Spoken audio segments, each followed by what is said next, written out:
Hi everyone, hope you're all doing well. Back for another poem. I've gone on my little trip around the world. It's the only way we're going to travel anywhere at the moment. And I've chosen an African American poet called Paul Laurence Dunbar today.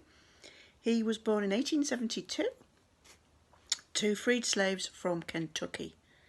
He was prolific during his relatively short career.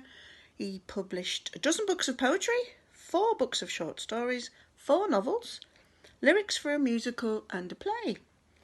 Sadly, he contracted TB and he died of that when he was only 33. He became one of the first influential black poets in American literature. The more popular work in his lifetime was material that he wrote in the Negro Dialect, associated with the antebellum South. He seems to have had mixed feelings about that work. On the one hand, he felt that its popularity amongst a largely white readership meant that blacks were limited to a constrained form of expression that wasn't associated with an educated audience. He himself was quite an educated man. On the other hand, he's quoted as saying, "My natural speech is dialect, and my love is for the Negro pieces." In the same way, opinion of his poems since his death has varied. He had a great reputation just after he died, but then as time went on, he was accused by scholars of stereotyping the black voice and not being overtly anti-racist. But by the same token, in the poems that he wrote using standard English, he got criticised for those too. People said that he was mimicking a tradition that he didn't belong to. So really, the poor guy couldn't win. It always seems odd to me how often black artists have to justify themselves and their whole sort of race, don't they? They have to, that one individual becomes a representative for the whole spectrum of experience, and they have to be authentic, otherwise they get criticised. Anyway, I'll get off my soapbox now.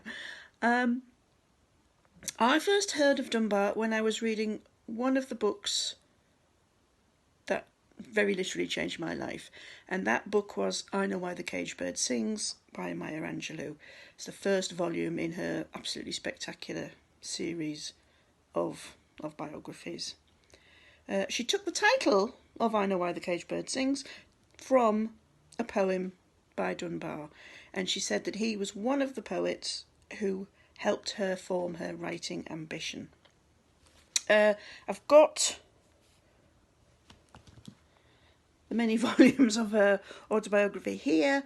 Annoyingly, I can't find my copy of I Know Why the Caged Bird Sings. If I've lent it to you, can I have it back, please?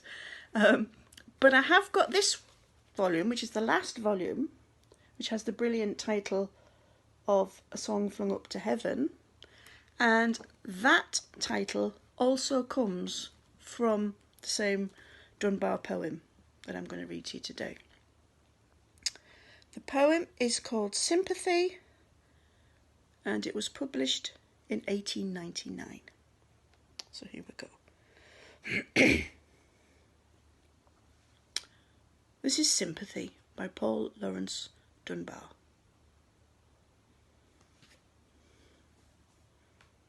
I know what the caged bird feels, alas, when the sun is bright on the upland slopes, when the wind stirs soft through the springing grass, and the river flows like a stream of glass. When the first bird sings and the first bud opes, when the faint perfume from its chalice steals, I know what the caged bird feels. I know why the caged bird beats his wing, till its blood is red on the cruel bars, for he must fly back to his perch and cling, when he fain would be on the bough a-swing. And a pain still throbs in the old, old scars, and they pulse again with a keener sting. I know why he beats his wing. I know why the caged bird sings, ah me.